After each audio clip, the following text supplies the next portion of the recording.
Hello and welcome to the STS podcast. I'm your host, Iman. And I'm Mariam. And today we have a special guest with us, Liza Oates. Liz, she used to actually be, did she supervise you? She supervised me in our clinic. I think one time. Yeah, so I had her quite frequently back at the uni days. And we are going to talk about all things organic today. Short intro about Liz. Liz is a leading voice in the world of natural health.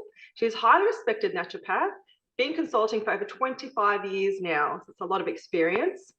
She's deeply passionate about the power of medicine, with a particular focus on the benefits of organic foods. She's a renowned educator, having taught countless future health professionals in institutions like Southern Cross, Torrens, Monash University, RMIT, and Endeavour College, where we attended. Her expertise shines through her doctoral work on the health impacts of organic diets. She is a prolific author and a frequent media contributor, such as on podcasts, sharing her knowledge with the public through her books, peer-reviewed articles, and appearances on television, radio, and podcasts. So, all well-rounded. Liz will share her insights on the vital role of organic food in achieving optimal health with us today. Thank you so much, Liz, for joining us. We so appreciate it. Lovely to see you, Mariam and Iman. It's been a few years, so it's very exciting to see you, and I love this show that you're doing. It's fantastic. All my students. Yes, it's always really nice reconnecting with people that have been a part of our journey. Yeah. And there's always so much we can still learn and give back to our community in a lot of these different spaces. So tell us a little bit about your background, Liza, and what sparked your interest in looking into organic diets with your PhD. Sure. Well, as you guys know, I'm a naturopath nutritionist, but my area was really focusing on food as medicine. And so I guess it was just that sort of natural thing of like, well, if I'm going to offer patients food as medicine, I can't deliver it with poison. That doesn't really make any sense. So I guess I instinctively always sort of went for organic foods when I was prescribing to patients.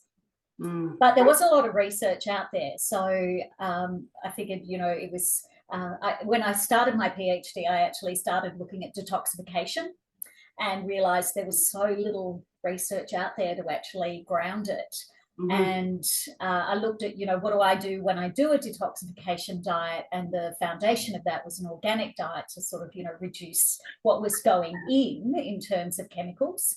So I sort of segued a little bit to looking at the effects of organic diets. Interesting. Amazing. Makes sense. I think especially in this social media era now, back when we were at uni, I know it wasn't that long ago, but I guess, different dietary approaches and organic wasn't necessarily as I'd say big as what it is now, especially in the online space. So I think there's a lot more interest and a lot more speculation around what the goal is with, organic styles of living, but also I think a lot of people are, questioning a lot more about their food after, that time we were all locked down for a couple of years. Yeah. Yes.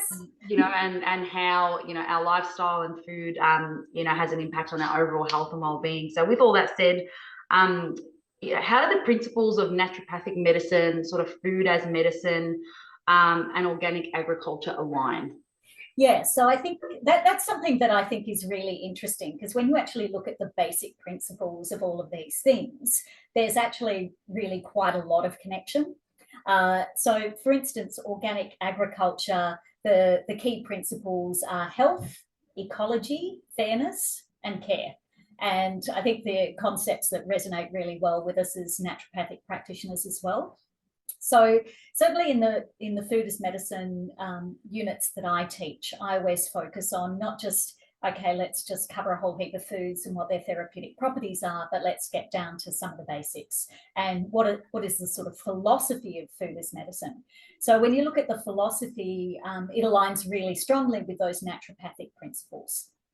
And organic agriculture, I guess, or organic food is a way of sort of practically implementing that within that sort of food as medicine approach. So food as medicine will talk a lot about the therapeutic benefits or the medicinal health benefits of foods. But I think food as medicine also needs to equally understand what the downside of potential foods might be as well. And so we might look at the downsides of food to the individual. So chemicals like pesticides obviously have an impact there, and anything that happens to the food in its journey from paddock to plate to person. You know, in transport, in storage, you know, how you prepare the food in your own kitchen, all of those sorts of things can impact the actual therapeutic benefits of that food.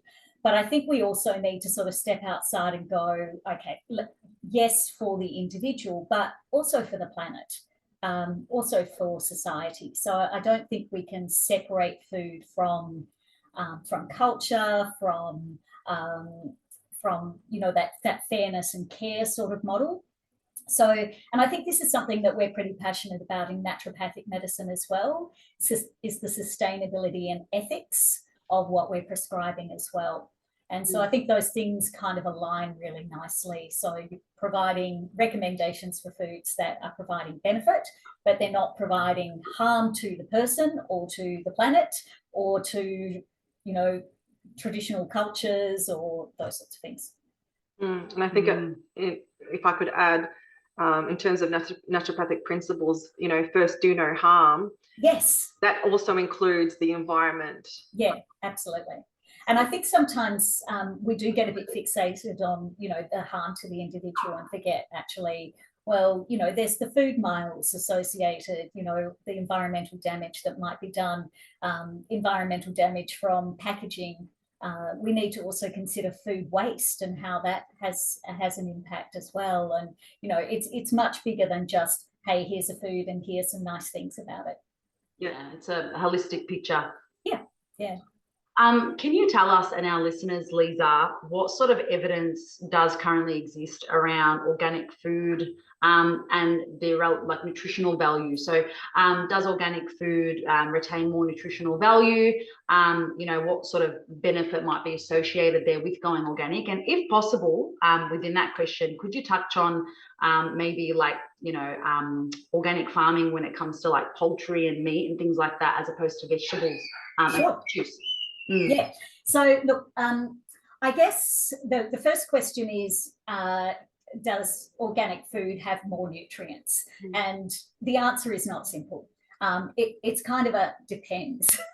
So it depends, you know, some foods, some nutrients, but you can't make a blanket statement. And I think this is where social media goes wrong. It tries to make blanket statements about, you know, all organic foods are higher in all nutrients, and that's just not the case. Some of the things we do know, though, is, and I think this is particularly interesting to us as naturopaths, is that it's probably more the phytonutrients that are enhanced in organic food. So when a food is grown in a conventional setting where there are pesticides and fertilizers and all of those sorts of things, it really doesn't have to work very hard to defend itself.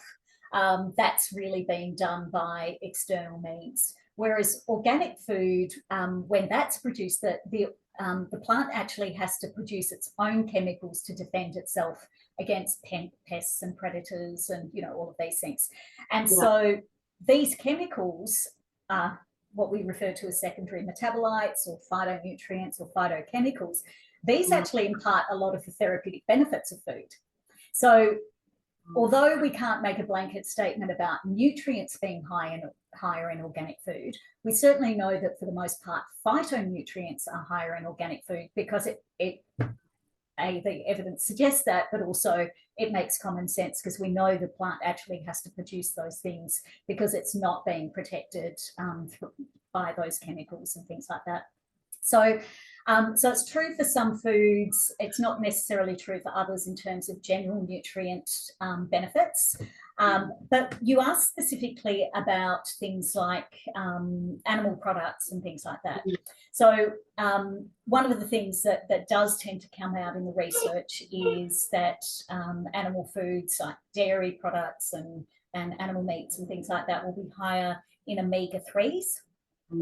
And that's also partly probably to do with the different farming techniques that are used in organic. There's a lot more grass-fed, you know, there's things that they can't do. They can't whack them in a big CAFO, big, you know, concentrated animal feeding operation sort of thing. Those things can't be done. So on the whole, they probably eat better. And so, you know, the food that's produced has more nutritional value. And I think I guess I'll just come back to the organic farmer.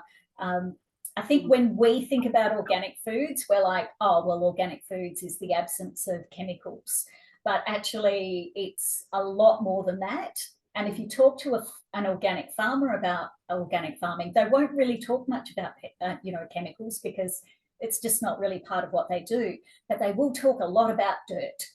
You know, they like get very excited about dirt, because, you know, if the soil is healthy, then the plant that grows in the soil is healthy, and the animal that eats the plant that grows in the soil is healthy. So I think it's just coming back to some of those basics as well. So is it higher in nutrients? Yes and no, but there are certainly some benefits. How would you measure phytonutrients? So how would you measure that? Yeah, so there is actually quite a bit of work that's been done on measuring phytonutrients, and that's generally done on foods in a laboratory. What's her name? Kirsten Grant out of the UK has done a lot of work in that area. So yeah, there are research teams that specifically look at those sorts of things, especially, you know, polyphenolic compounds and those sorts of things, which we're always trying to promote by encouraging people to have, you know, a rainbow diet and eat lots of colourful foods. It's so interesting hearing you discuss all this, because I'm just thinking about all the myths and things that I've heard people say online, especially people that are very invested in anti-organic. And I always find that there's always a balanced path in the middle when you've got two very opposite ends of the spectrum when it comes to just food in general. You know, I've often seen some creators online say things like, oh, pesticides are still used in organic farming, or organic farming is actually worse for the environment. You know, because of resources and whatnot. So I always find it really interesting when, you know, people are making claims like this, but they often, from what I see, there isn't a lot of evidence to actually support that that's the case. No, and it is an area, I think, where there's a lot of misinformation. It is really hard to sort of sift through, and it often depends on how you ask the question as well. So you can make a case for some of those things. So you can make a case, for instance, that, oh, you know, if we look at it from a particular angle, we could say that because organic farming has lower yields, it needs to use more land, and therefore it's potentially worse for the environment. But once you factor everything in, that's not necessarily the case. And what we have seen in research that actually looks at the bigger picture is that an organic omnivorous diet has about the same sort of environmental impact as a conventional plant-based diet. So by going organic, you're sort of mitigating some of those, you sort of coming back to, like, means you can sort of eat a bit of animal products if you want to, and sort of balance it out a bit by having primarily organic. So does that mean that there are pesticides used in organic produce? There are some that are approved, a very limited number, and usually at fairly low levels, but they're generally considered to be sort of more natural versions. So we're not talking about organophosphates and things like that were originally designed for warfare as nerve agents. We're talking about, you know, things that are more kind of biological pesticides and things like that. But yeah, there are some, that's true. Yeah. A little bit about your PhD, because obviously we're very interested in that. So, and you obviously looked at pesticides. So how are we exposed to them, and what are some of the health concerns around exposure to pesticides? Sure. I mean, so there are a lot of different pesticides. I looked specifically at the organophosphates, and what we found was after 7 days on an organic diet, the urinary metabolites of the organophosphates, so we were measuring the urine to see, once those products are broken down, we were looking for the byproducts of that. They reduced by 90% after 7 days on an organic diet. So that was pretty significant. So we do know that eating an organic diet does reduce pesticides, and there's been quite a lot of research since my research came out to confirm those results and looking at different pesticides and things like that. So we know that it definitely reduces exposure to pesticides. And in terms of the health effects, they're a little bit less difficult to establish. Like, you can measure a urine sample and you can go, there's these metabolites in it, or there isn't. But when we're looking at the health effects of organic diets, it's actually really quite difficult to determine that. Yeah. When you think about it, you go, how would you even design that experiment? Like, would you try and find a natural organic population? This particular group of people have been organic for generations, and how's their health different? Because there'd be too many co-founders. Yeah. It'd be very hard to design a study that actually addresses all those factors. That's ethical as well. Yeah, that's right. Exactly. And then a lot of the diseases that we're talking about have really long latency periods. So how do you go, hey, that apple you ate 20 years ago is somehow impacting, your health now? So it is harder to make those correlations. There's certainly some correlations that have been made. And a lot of the research, I guess, is looking at the acute effects of pesticides. So we definitely know about, farmers that work with particular pesticides, higher rates of certain diseases and things like that. So typically we look at things like cardiometabolic disease, effects on the nervous system, and that makes sense really, because a lot of the pesticides were originally designed as nerve agents. So that was their intended purpose, and then they kind of went, oh, well, if we use smaller amounts, maybe we get away with it by putting it in the food chain. There are hormonal and therefore sort of, reproductive and fertility effects as well, and also increased risks of some sort of cancers. But the other thing we're starting to see too is it's often combinations of chemicals. So and this is where it's really hard to establish, because it's often a combination of a couple of different things. So, we see combinations of pesticides increasing Parkinson's disease, for instance. So yeah, it's actually quite difficult to prove or to research. But yeah, so the signals that we're seeing are mostly around these sort of nervous system, immune, cardiometabolic, those sorts of conditions. Am I correct, Lisa, in thinking that some of these studies were done in America? Is that, or am I? All over, really. Probably Europe actually is doing more research in organics than, America's got a couple of big centres and things like that do research in this sort of field. But I would say probably Europe is where a lot of research has been done, which is kind of handy because they're a little bit more rigorous in terms of their chemical controls than the United States or Australia. Yeah, I was going to say, just based on that point, there's obviously differences in these industries worldwide as well, in terms of how food is regulated in general versus how organic things are regulated, how labeling regulations, and there's all of that. So obviously, for our listeners, we know that Australia is quite rigorous, but is there much that you can touch on there in terms of how other countries do things? Yeah, look, I guess there are different pesticides approved in different regions and different countries. So in Australia, I'm not sure what it is now. Certainly when I was doing my research, there are about 80 chemicals, pesticides approved in Australia that had been actively banned in other countries. I know some of those have since disappeared in Australia, but there are still quite a lot hanging around where other countries don't use those chemicals at all. Different pests, different pesticides really. So we're an island country, a very long way away from everywhere else. So we do have sort of different pests and therefore different patterns of pesticide use. Our regulations are some of the best in the world. So in Australia, we have a national standard, but it's important to note that our national standard is for the export market, not for the domestic market.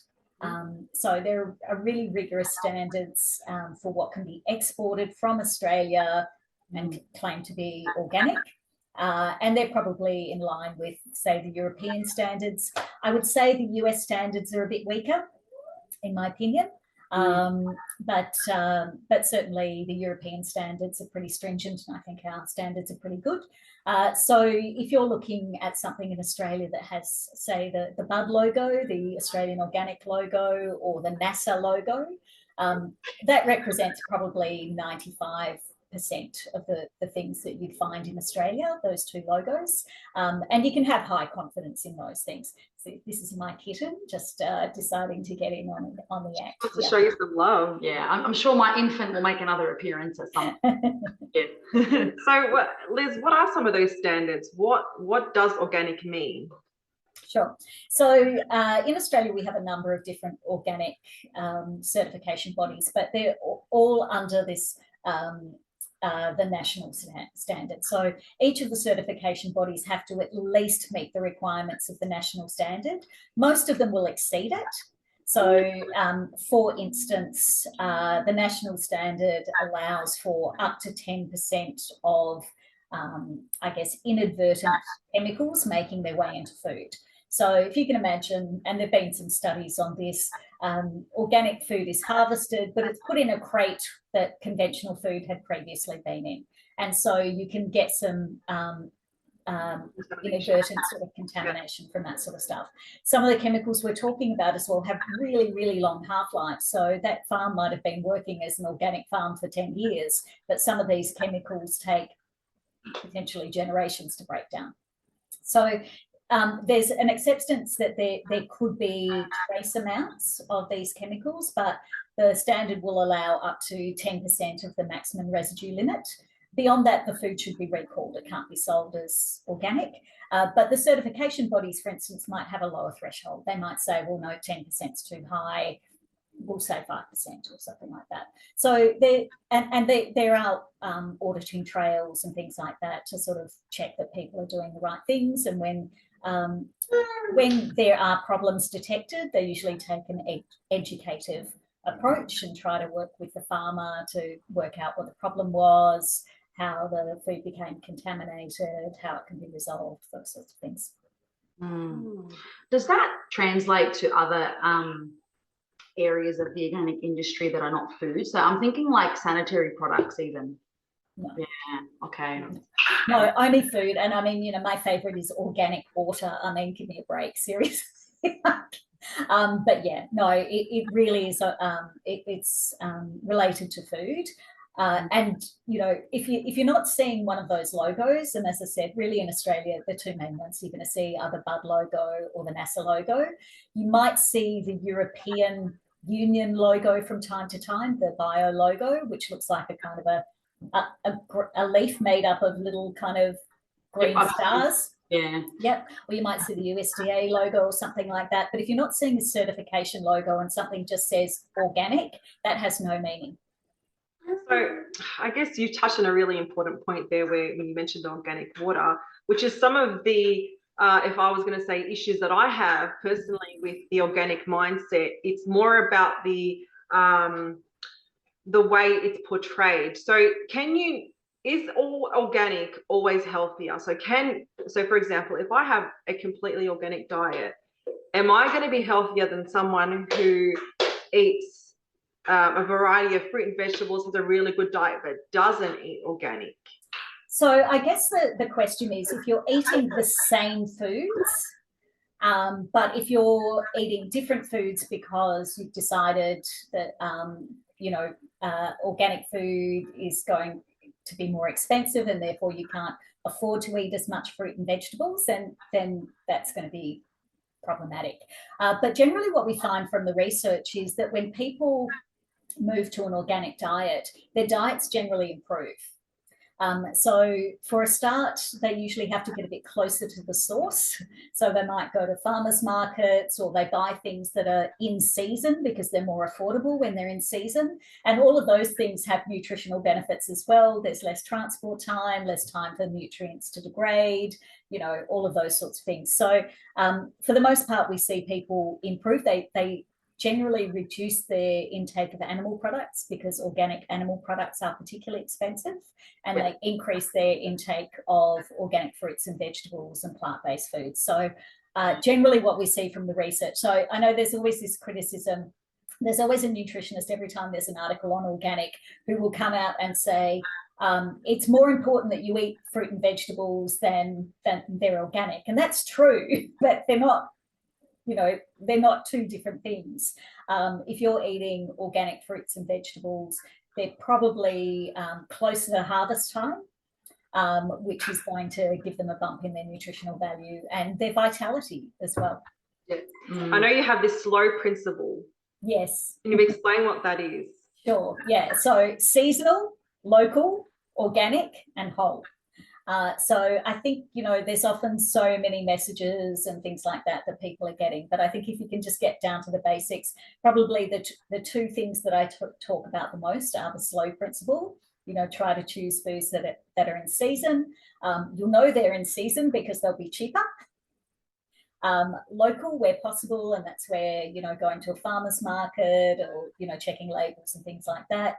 Organic, looking for certification logos, or if you're at a farmer's market, not all organic farmers will necessarily have the full certification. They might have the kind of more local certifications, or you can talk to them about their practices. And whole, so unprocessed foods. Yeah. So I guess the slow principle, and the other one is the rainbow diet, just as many colors as you can possibly get in, because the more variety you have, the wider range of nutrients and phytonutrients you're going to get in your diet. I remember during clinic when we were students, and we had to start seeing, the public basically for health problems. One of the issues that frequented or came up, especially when it came to the vegan diet, is, you know, deficiencies, because people were looking for quick alternatives and avoiding meat completely. And why I'm bringing that up is because I'm starting to see that similar mindset around organic foods, which is people think as long as it's organic, it could be an organic chip. Oh, well, I'd rather have an organic chip than a carrot. Yeah. And then I feel like we're in danger of falling in that trap, that it might not necessarily mean, well, because you're having an organic chip and it says organic on it, then that's going to be better for you than a conventional carrot. Yeah, I think it's a risk, but most of the research shows that it doesn't really work that way for organics. I certainly agree that I've seen a lot of patients who've gone to a vegan or vegetarian diet for ethical reasons, and I completely understand that. But they're still going for convenience foods and what's easy, and fried chips, and they're plant-based sort of, but so yeah, I see that a lot, probably more with people moving to a vegetarian or vegan diet, not all the time. I think with organics, it's a little bit different, because when we were talking earlier about, does organic food have more nutrients? And the bottom line is, when you ask organic consumers whether they think organic food has more nutrients, their overwhelming response is, who cares? Yeah. They're not really consuming organic food because they think it has more nutrients. They're consuming organic food for the two main reasons are, one, because of what they're trying to avoid. They're trying to avoid the pesticides and the antibiotics and, those sorts of things, and the environmental concerns. So yeah, I think the mindset is a little bit different for people moving to an organic diet as well. So typically, as I said, we see people increasing their intake of plant-based foods and decreasing their intake of animal-based foods. And also, there's just not the same availability. There's not as many organic chips and things like that. So there's not as much availability of those kind of organic processed foods. Probably becoming more, but they're quite expensive. So I think ultimately, if somebody was, like, do I have the carrot or do I have the bag of chips? Like the bag of organic chips is going to be stupidly expensive. Yeah. So they're probably going to go for the carrot anyway. I used to buy a bag for $10. Oh, I know, yeah. Yeah, it's like, I mean, you know, I tend to kind of go for the 80-20 rule anyway. Even when I was doing my research, you know, we didn't expect people to be 100% organic because that's not, you live in the real world. So, you know, if you're organic 80% of the time, the things that you can easily control. So the food I bring into my home to prepare myself for the most part is organic. But if I'm going to a friend's place or a restaurant, I'm not eating that because it's not organic. You know, you just, you know, you've got to kind of, you know, have a bit of a common sense approach as well. So if I'm going to eat a bag of chips, I probably don't really care if it's organic or not because I'm not considering it to be, you know, anything with any great nutritional value. And I think obviously a bag of chips is a sometimes food for the majority. Yes, exactly. So whether that's organic or not doesn't actually mean much because no, that's right. There's plenty of other things wrong with it. Don't worry about the pesticides. Exactly. I'm not sure if we already covered this because my brain is not working as great as it should with sleep deprivation. That'd be the oxytocin, yeah. But you mentioned, you know, sometimes people choosing organic for the environmental impacts. I'm not sure if we already touched on, but what are some of those environmental impacts in terms of, you know, is it got to do with the brain, again, not working, the water system, for example, and like marine wildlife and things like that. Are these some of the areas where we're sort of considering some of these impacts? Yeah. So I think you can look primarily at water as being one of the major issues because those chemicals, if you're using synthetic fertilizers in farming, they're leaching into waterways, and then that creates an environment where algae can grow and all sorts of other sort of problematic things. And also pesticides will sort of leach into waterways and turn up in drinking water and, you know, then contaminate the fish and, you know, those sorts of things as well. So definitely water, I think, is the big issue. Also just the soil itself. So, you know, once you've been using those chemicals on that land for a period of time, you know, some of these chemicals have short half-lives, some of them have very long half-lives. So they're going to be there for a long time. So some of the chemicals that were banned in the 1970s, for instance, some of the organochlorine chemicals, they will be around for thousands of years. They have very, very long half-lives. They made their way around the planet. So you will find, you know, samples of soils and ice and things like that in the Arctic and the Antarctic that are contaminated with those chemicals. They make their way around and generally through water sources. There can also be spray drift as well. So when you're a lot of, you know, chemicals are used with crop dusters and things like that, so you'll get that spray drift. You can pick it up on clothes, so you know that people who live in agricultural communities, people often bringing chemicals into the home on their clothing. So those sorts of things can be problematic. And shoes? Shoes, yeah, shoes are a big one. Leave them at the door. Kind of like microplastics now, like you can't get away from it. They're just everywhere. Yeah, exactly. Everywhere. Exactly. The Arctic, they've made their way everywhere. Yeah, exactly. So yeah, from that environmental point of view, I think, you know, a lot of things moving through the water, moving through the air. So I think they're probably the biggest ones. And also just, you know, what is being trapped in the soil. You know, I mentioned food waste before as well, and I think this is something that we need to be really acutely aware of.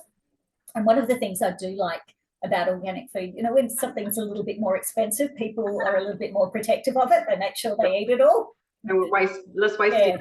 Yeah, less wastage. Absolutely. Because so much food ends up in landfill alongside batteries and things. You know, those nutrients are lost for all time, really. They're being stored away in the environment with toxic chemicals. So in medicine, for example, we learn that it's the dose is the poison. So when it comes to pesticides and antibiotics, we like, at what dose should we be worried about? So sure. The liver is obviously going to detoxify a majority of it, but you also mentioned that it can be there for generations. Yeah, so that's actually quite controversial now. The dose is the poison. So that's Paracelsus from hundreds of years ago, and for the most part, it's kind of true. That anything can be a poison if you have enough of it. If you eat enough carrots, it's even if they're organic, you're going to have problems. So yeah, so partly the dose is important. Is correct, but we also see these like U-shaped curves, so we don't always see a linear effect in the effects of chemicals. And the other problem is that you don't actually just get exposed to one chemical, you get exposed to a combination of chemicals, and this is where it becomes really problematic, where you'll find some chemicals will increase the toxicity of another chemical. So you go, well, 1 plus 1 equals 2, but sometimes 1 plus 1 equals 42. So when these chemicals interact, it can tend to be problematic as well. So, and look, from a risk assessment point of view, that's really all they've got is the dose. So, they tend to factor in pretty big margins for toxicity. So they study things, ironically, it's not ethical to study pesticides on humans. You just release them into the food chain and then see what happens. But yeah, they do have fairly good safety margins. And I would say conventional food in Australia, by and large, has, is generally pretty good. Most of the food is below what the maximum residue limits that are set for those chemicals. But we know sometimes they are exceeded, and we know sometimes chemicals that aren't approved for use in a particular food are used anyway off-label. So it's a bit hard to monitor some of that stuff. So yeah, it's quite problematic when you start to look at the cocktail effect of different chemicals coming together. Yeah. One more in this area before we move on to something else, which is from a public health standpoint, where people are not getting enough fruit and veggies. That's one of the biggest problems we have. Food scarcity is still a problem. Obesity is an issue. Where does organic food fit into all of that? Yeah, look, I think that's a really good question. The last survey that I saw suggested that the average Australian household spends about $25 a week on fruit and vegetables, which is not a lot. Now, that will have gone up because certainly the cost of living has gone up and the price of these things has gone up. But when you consider what people spend on their streaming services and internet and phone and entertainment and gambling and alcohol and all of those things, actually the cost of fruit and vegetables is not as significant as you might think. And when we did research on organic consumers, what we found was there was no difference in the likelihood of somebody being an organic consumer based on their income level. People were just as likely at the very, very low income levels as the very high income levels. And it was all about how they prioritised. So they were more creative. They would go to farmers markets and they would only buy things that were in season, and they might grow a few things and trade with their neighbours and things like that. They're more creative. And I'm not suggesting they were 100% organic either, but they might at least selectively choose certain things. And we might come back and talk about, if the cost is an issue, are there certain foods we can come back and chat about that a little bit later, which ones to really go for. But I think it's a bit of a myth that people, look, I think there are people who generally can't afford fruit and vegetables, so whether they're conventional or organic. And that's a problem. That's a problem in our society, and something that we need to do something about. But for most people, they don't typically consume less fruit and vegetables because they're organic. I can relate to that, because when I was studying at uni, I was actually, my diet was, I'd say, 90% organic at that time, and I was a very poor student. Exactly. My husband at the time was a low-income earner, so we used to eat all organic, and we used to eat organic meat as well. So it was just it was more of a priority then. That's how you prioritise, yeah. And again, you get creative and you do buy the things that are in season, and all of those things. So you do look at all those other strategies to sort of create affordability. And I also did have a veggie patch at that time, so I was growing like zucchini and capsicum. And I would never suggest to someone don't eat fruit and vegetables if you can't afford the organic ones. I would never say that. It's like, can't afford the organic ones, then eat the other ones. But I think you eat less processed food as well when you're organic as well. Disclaimer, Liz has work going on in the background. It's really not loud. It's not a cow. She doesn't live on a farm. It's some construction happening. It is. Here's some drilling. I have one question, just relevant to something we touched on prior. So we've spoken about, the impacts of pesticides on the environment and water and things like that. I'm a little bit curious about the impacts of pesticides on the quality of soil, the microbiome in the soil. And maybe a flow-on question from that is what impact any of these chemicals affect on the human gut microbiome. Yeah. So I think that's some of the most interesting research that's being done at the moment. Certainly, we've known for a long time that pesticides and fertilizers and things like that have a massive impact on the microbiome of the soil. And ultimately, in conventional farming, and this is a bit of a broad statement, but in conventional farming, the soil is something to keep the plant upright. Everything else is done for the plant. The nutrients are provided, that sort of thing. In organic farming, the organic farmer works very hard to ensure good microbial activity in the soil, good nutrients in the soil. There's a lot of work that's done. And so the organic farmer's biggest job is building up the microbiome and the nutrient density in the soil and things like that. So we definitely know that organic soils far surpass conventional soils, and they have to, otherwise nothing would grow in them. So if you just use so they do have to look after them. The impact on the gut is really interesting. So I guess one thing of note is we know about the impact of antibiotics on the gut microbiome, but some of the pesticides that we have in use as well were originally designed to be antibiotics. So something like glyphosate, some of the early research was actually researching it as a potential antibiotic. It wasn't a very good one, but it does actually definitely have an effect on the gut microbiome. And there's more and more research coming out showing, and you can't make a blanket statement, but certainly we know that by and large, pesticides do have a negative effect on the gut microbiome. And it affects the diversity and the number of bacteria. It increases gut permeability. It increases inflammation. You're picking up the sound in the background. I'm just seeing Marion laughing. I'm like, should we take a break? I don't think it's going to stop. That's actually that's the outside of my building. They're actually jackhammering into the outside of my building at the moment. So hopefully we'll be able to get through this. At least they're not outside my window at the moment.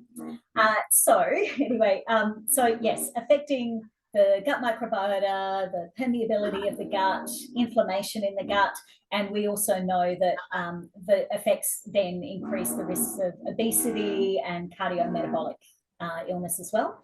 One of the ones that I found really interesting was glyphosate. We know it disrupts the gut microbiota, but you've got more and more people moving to plant-based diets these days, which typically tends to go with a lower protein diet. And what they've shown is that people with low protein diets, so specifically tryptophan, tyrosine, phenylalanine, they don't metabolize the pesticide as well. So I think if you're on a primarily plant-based diet, it's even more important that you try to favour organic foods and reduce chemicals as much as you can, and also try to make sure you keep your protein intake up as well. Can organic food be GMO? No. No. Absolutely no. It's part of the standard. So there are we mentioned earlier, there are some chemicals. I mean, when you're talking about the number of approved chemicals in organic compared to conventional, it's a very small amount, but there are. But GMO is an absolute no. Yeah, that's crossing the line. It is. And I also think organic is a good default for free range as well, because there are a lot of free range standards, and some of them are literally just the barn door was left ajar. You know? I always say to people when it comes to free range to look at, you know, how many chickens are in the area. So because you know you'll have a carton of eggs that says free range, but there's like 15,000 hens in a hectare, and then you'll have another carton that says free range and there's 75 eggs. Yeah, 50, chickens, sorry, 75 chickens in a hectare. So it's another example of just how misleading marketing and words can be without certifications and without actually looking at the finer details. Exactly. Whereas I think, you know, the organic standards do cover free range as well. And so, and because they are audited, it's a little bit more reliable. Yeah. I've got a question for us before we wrap up, if that's okay. So for our audience that, for whatever reason, can't access organic food, doesn't want to access organic food, or is concerned about pesticides but doesn't necessarily have readily available access to organics, what options do they have to minimize exposure? So you know, there's obviously different methods that have been sort of proposed both online and people might have come across on the internet, like, you know, soaking particular foods maybe in vinegar, or you know, avoiding particular foods when they're not in season because they might be grown in a particular way. So what avenues and what things can our listeners do if organic is not accessible but they're really concerned about their pesticide intake? And are things like the Dirty Dozen, Clean 15 relevant within that, especially within the Australian context? Yeah. So let's start with the Dirty Dozen Clean 15 list. So that's the list that's put out every year by the Environmental Working Group in the United States based on US data. And so whenever I've looked at that, there's really not been a lot of consistency. We only have quite limited data in Australia to use, but there's no correlation really. So I would say there are things on their Dirty Dozen list that don't appear to be that much of a problem here, and there are things on their Clean 15 list that might be, because we have different pests, different patterns of use, you know, different pesticides approved, that sort of thing. So I wouldn't recommend using those lists because I think they can be misleading. What I would recommend though is I think that there are a few foods that you have to be a bit more concerned about than others. So ideally, you know, if you can get these foods organic and look for, you know, some reliable certification logos, or go to a farmer's market and talk to the farmer and see what they actually do, you know, ask them questions. But the ones that you need to be most concerned about are the pom fruit. These are things like your apples and pears. And it's about, you know, when they're sprayed, how close to harvest, you know, that sort of thing. Berries can be problematic as well. And then think about anything that's got a lot of surface area. So if you think about something like, you know, green leafy vegetables, there's a lot of surface area. Or broccoli, there's lots of little nooks and crannies and lots of surface area for those chemicals to be absorbed. So the chemicals are not staying on the outside. So you can soak it in whatever you like, but it's not going to get rid of all of the chemicals. It might get rid of what happened to be still on the outside of the food, but those chemicals do get absorbed in. So that vegetable rinse that I bought 2 weeks ago was a waste of money. Yeah. I did read it. It does reduce it by a significant amount, no? It's going to take it's going to potentially help with the surface pesticides, but a lot of them will have already been absorbed, so it's not going to help with that. Similarly, people might peel things thinking they're probably just they're losing a lot of the nutritional value by peeling that food. So I would say give it a good wash and try to get as much as you can, maybe a little kind of, you know, mechanical scrub with a brush or something like that. I wouldn't be necessarily investing heavily in other chemicals to get rid of chemicals. You know what, Lisa? It's so hard with berries because I find like there's such a convenience food. Like, you know, when you buy a berry, you just want to eat them straight out of the packet. Yeah. And organic berries are so expensive. They are, but you know, the frozen ones are not as expensive. Yeah, I was going to say. There's a much smaller margin. So I would say, you know, just be a bit selective. Yeah. Yeah, I was going to say I usually opt to get frozen, and sometimes I'll, especially if I'm making overnight oats and things like that. Yes, me too. Frozen works so well. Yeah, they do. I do the same thing. Like I've got my birch and muesli, and I chuck the frozen berries on top, and by morning and soak it in kombucha, and by morning they're all plump and beautiful. So yeah, I think, you know, I choose to eat different fruits as an eating piece of fruit, but if I'm doing berries because of the expense, I'll probably go for the frozen ones. Yeah. Thank you so much for all of your expertise and everything you've shared. Can I just add a couple of other things in there too? Yeah, I was going to say, if there's any...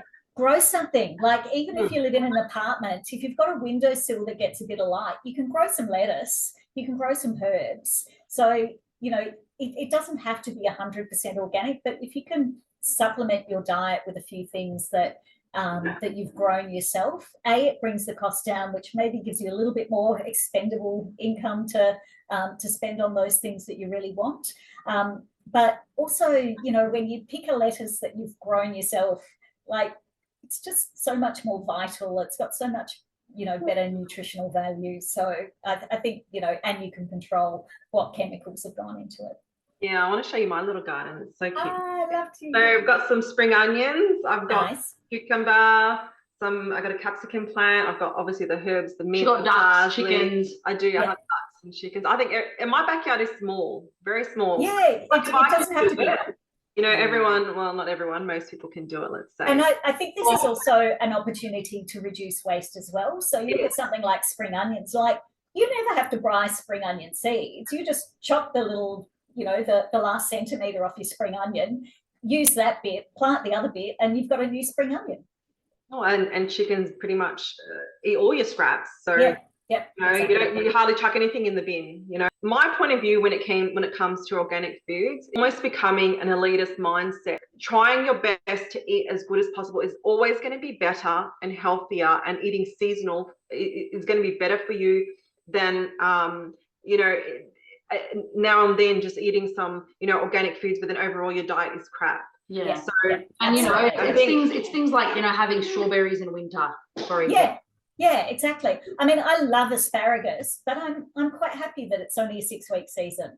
I wait for asparagus season. I go sick on asparagus for 6 weeks a year, and then I wait till the next season. Like, it doesn't have to be, you know, you don't have to have the same things every day. You don't have to be eating summer fruits in the middle of winter and things like that. Yeah. So, because I have a question on that, Lisa. For the vegetables that we're consuming that are not in season, those are usually coming from, say, interstate or sometimes even overseas, correct? Because I've seen some lemons from Mexico. Yeah. It depends on where you're getting produce from as well. And I would say that's another way that you can have a bit more control by, you know, getting closer to the source, going to a farmer's market or going to a grocer as opposed to a supermarket. So, you know, supermarkets have the capacity to put things in cold storage for very, very long periods of time. So you might be purchasing something that's been in cold storage for 18 months. Yeah. So the nutritional value of that, like, it might still seem fresh, but as soon as a food is picked, it starts to lose its nutritional value. So that journey it is to get to you, the exactly nutritional value. Absolutely. So if something's coming from Mexico, it's been on a ship for you know, it wasn't flown in by helicopter to you, you know, minutes after it was. It wasn't dropped into your backyard. No, exactly. Like a stalk.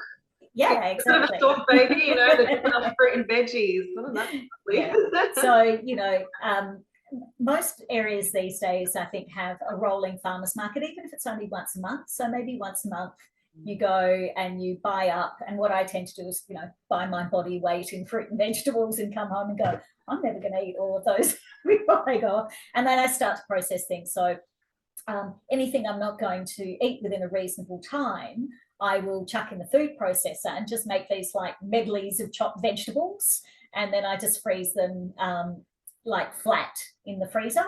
So when I'm making a quick meal, I just kind of pull out one of these things. And also, you know, using the leaves and all the edible parts. I think we get a little bit kind of like, you know, broccoli is just this tiny little floret on the end. It's like the stalks are the best bit. The leaves are great. Like, why are we missing out on some of these things? So I think if you encourage people to get creative, and like Iman was saying earlier, you know, when she was a student and I was the same, you know, I ate organic food. I had no money, but I prioritized it, and you just got creative with how you made it work.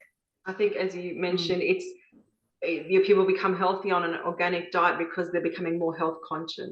Yeah, you have to be more conscious. Those dietary choices, they're making better everyday choices. And when you're purchasing something too, you're going, I know what I'm going to cook with that. Like, I've got a plan for that. I know I'm going to use all of it. You're a bit more mindful, and if something's sitting in the fridge, like, that's got to be eaten. Probably just finishing off with those two key concepts about slow, seasonal, local, organic and whole, and eat a rainbow. Perfect. I think that's a great takeaway for all of our listeners, no matter where they're at sort of on their journey. You know, it's the small steps over time that make that sustainable sort of change. And it's taking, like you said, taking accountability and control over what we can do, and not also beating ourselves up about it as well. I think that's so important, because, you know, sometimes I think, like, that's why I say, even when we did our research, we didn't ask for people to be 100% organic. I'm not 100% organic. I think, you know, if the stress that's involved in making sure that everything you have is organic, that's going to be worse for you than the pesticides. So where you can, where it's convenient, where it's feasible, where it's affordable, do what you can to reduce your overall load, and then, you know, that will give you, you know, a little bit of leeway for the times that you can't be in control.